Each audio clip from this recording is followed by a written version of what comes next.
ఈ వ్యవస్థలో భాగంగా ఎగ్జిక్యూటివ్ బాడీలో ఉన్నటువంటి జయప్రకాష్ నారాయణ, అదే జ్యుడిషియల్ డిపార్ట్మెంట్లో ఉన్నటువంటి జేడి లక్ష్మీనారాయణ, ఇంకో డిపార్ట్మెంట్లో ఉన్నటువంటి ప్రవీణ్ కుమారు, ఇప్పుడున్నటువంటి విజయ్ కుమారు, ఇలాంటి వాళ్ళందరూ కూడా ఆ వ్యవస్థలో ఐఏఎస్లుగా ఐపీఎస్లుగా ఉండి ఎక్కడో అసంతృప్తో లేకపోతే ఎక్కడో కీర్తికాంచో వారికి తెలియకుండా వారిలో ఉండే అధికార యావో మనం చెప్పలేం, కానీ కొన్ని గొప్ప గొప్ప మాటలు చెప్తూ ఉన్నారు, చెప్పారు కూడా.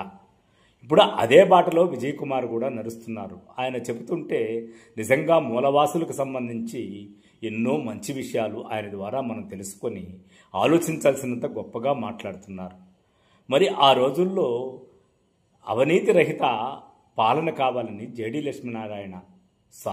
జయప్రకాష్ నారాయణ లోక్సత్తా పార్టీ పెట్టినప్పుడు, జేడి లక్ష్మీనారాయణ ఇంకో పార్టీ పెట్టినప్పుడు, ఇలా పార్టీ పరంగా ఒక రాజకీయాలు నడపాలనుకుని వచ్చి చివరిలో మెజారిటీ పార్టీల దగ్గర వీళ్ళు తట్టుకోలేకుండా సైడ్ అయిపోయే పరిస్థితిని మనం ఏ విధంగా అర్థం చేసుకోవాలి? విజయ్ కుమార్ అయితే మాత్రం రేపు ఇంకో పార్టీకో లేకపోతే ఇంకొక భావజాలానికో లొంగిపోడని మనం గ్యారంటీగా చెప్పగలమా? లేదు, లొంగకుండా ఆయన ఇదే బాటలో నడిస్తే ప్రజల్ని గెలవగలడా?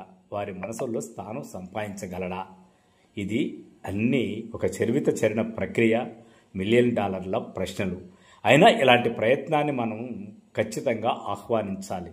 ఎందుకంటే ఒక్కొక్కరి జీవితంలో 5 సంవత్సరాలు కనీసం నిజాయితీగా ఉండగలిగితే ఈ సమాజము, సొసైటీ ఎంతో బాగుంటుంది.